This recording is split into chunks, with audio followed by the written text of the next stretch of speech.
Well, Democratic presidential contenders gearing up for a high-stakes debate in Nevada ahead of this weekend's caucuses, with an undisputed frontrunner now leading the pack. Bernie Sanders has surged to a 16-point advantage ahead of former frontrunner Joe Biden in a new national poll. Joining me now exclusively, Kate Bedingfield is Deputy Campaign Manager and Communications Director for Joe Biden. Kate, good of you to join us. I appreciate you. But, you look at this poll and Joe Biden losing half of his support in about a month has got to be very concerning for the campaign. Well, no, look, I think we are entering a stage of this race where we're going to see candidates who have previously not been vetted, who have previously not had to answer tough questions, have to start to answer those questions. I think what you're going to see from Vice President Biden on the debate stage tonight, he's going to lay out his vision for America. He's going to make the case that he's somebody who has made progressive change his entire career. And he's going to raise some really important contrasts on issues like health care, where there are incredibly important differences between what Vice President Biden wants to do, which is to protect and build on Obamacare, and what other leading candidates, like Senator Sanders, for example, want to do, which include a $30 trillion Medicare for All plan that takes away choice from people, does not give them the option to decide what kind of health care they want. And that's particularly important here in Nevada, right, which is a big union state where you have union families who have negotiated for those health care benefits and don't want to see them taken away. So right, these are important choices in this race, and I think you're going to hear a lot of conversation about that on the stage tonight. Yeah, and that union, of course, came out and they were very disappointed in Bernie Sanders. I want to bring up the point you said about unvetted, because that's kind of a talking point now, the Biden campaign. There are candidates in this debate who have not been vetted, and clearly the finger is being pointed at Mike Bloomberg. Is that a veiled way of saying, look, we're going after Bloomberg tonight? I think that there are questions that voters have. I mean, look, you have somebody in Mike Bloomberg who's running in a Democratic primary, who did not endorse Barack Obama in 2008, who oversaw a stop and frisk policy in New York City that was incredibly damaging for young black men in that city. You have somebody who called Obamacare the signature achievement of President Obama and Vice President Biden's tenure in the White House. He called it a disgrace. So I think that there are questions that Democratic voters want Mike Bloomberg to have to answer. And I think that's for you guys in the media. That's part of your job, is to raise those questions. And I think, certainly, is that going to come up on the debate stage tonight? I would imagine it probably would, because I think a lot of people have questions about how he responds to the fact that, he's running millions of dollars in advertising suggesting right, that, he has a close relationship with Barack Obama, when in fact he wouldn't even endorse him in 2008 when he was on his way to becoming the first African-American president of the United States.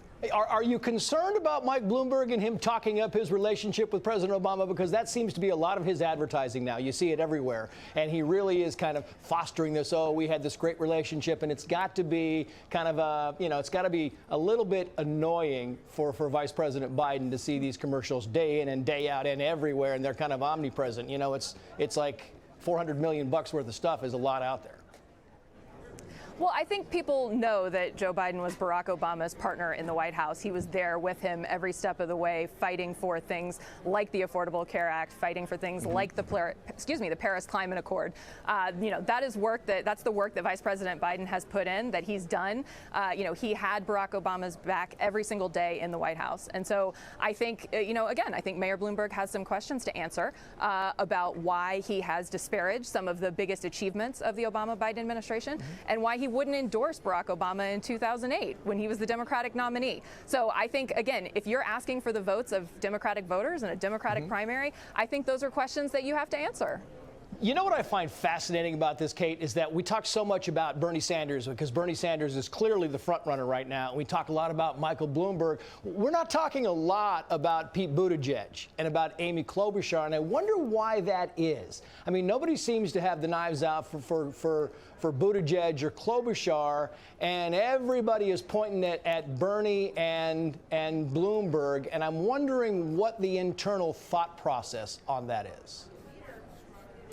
Well, I mean, look, Biden is always going to be making his best case for why he should be the Democratic nominee. There are strong contrasts, frankly, with a lot of people in this field in terms of can these candidates, like some of the candidates you named, do they have a record of achievement? Have they been able to bring people to the table to get things done? Joe Biden is a candidate in this field who's done that. He's done that on the world stage. He has tackled crises. He has been there with a steady hand on the wheel. I think that's what voters are looking for at this time of almost unprecedented turbulence in the world and here at home. So, I think there are real questions about, I think Democratic voters have real questions about who is the candidate who has the track record to get it done. And I think Joe Biden has an unparalleled track record and a vision for the country.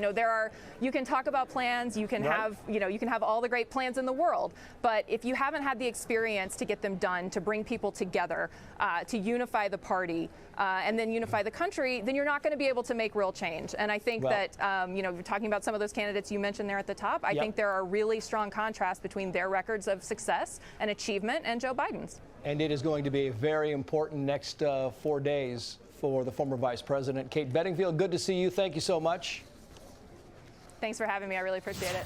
Also here tonight is Kristen Soltis-Anderson. She is a pollster at Echelon Insights and a Fox News contributor. She is also the host of Fox Nation's What Are the Odds? And Kristen, I'm not sure if you heard what Kate was saying there, but you got a lot of people that are running the numbers thinking, is Joe Biden in? Is he out? Is he going to make it? Is he not? There are some people who think he is. I want to put this up on the screen because this is from the former Pennsylvania Governor Ed Rendell, and he says advice for the fellow Democrats is do not count Joe Biden out. He says consider what would happen if Biden came in first or a close second in Nevada and then used his strong popularity with black voters to win the South Carolina primary and the 6 southern states on Super Tuesday. That wouldn't be enough to guarantee his nomination, but it certainly would make him a player who could go on to Milwaukee. Your thoughts about that?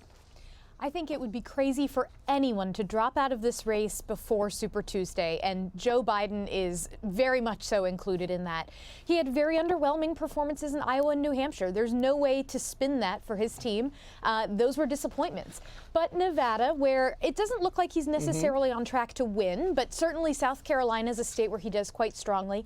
And then Super Tuesday, immediately on the heels of South Carolina, if he has a good night on that Saturday night and can sort of channel that into a really strong Super Tuesday, there are so many delegates at stake at that part of the contest. Anyone who leaves before then would be crazy to do so. Let me back you up and do one step at a time here, Kristen. You're saying, fine, he doesn't have to win the Nevada caucuses this weekend. Okay, fine. But South Carolina, he goes in there. Does he have to win? Because he needs to win. Don't you think South Carolina, where he has said again and again, I mean, he left New Hampshire early to go down to South Carolina. Doesn't he really need to win South Carolina to have a shot at being one of the major players on Super Tuesday? I think he either needs to win or he needs to come in an extremely close second.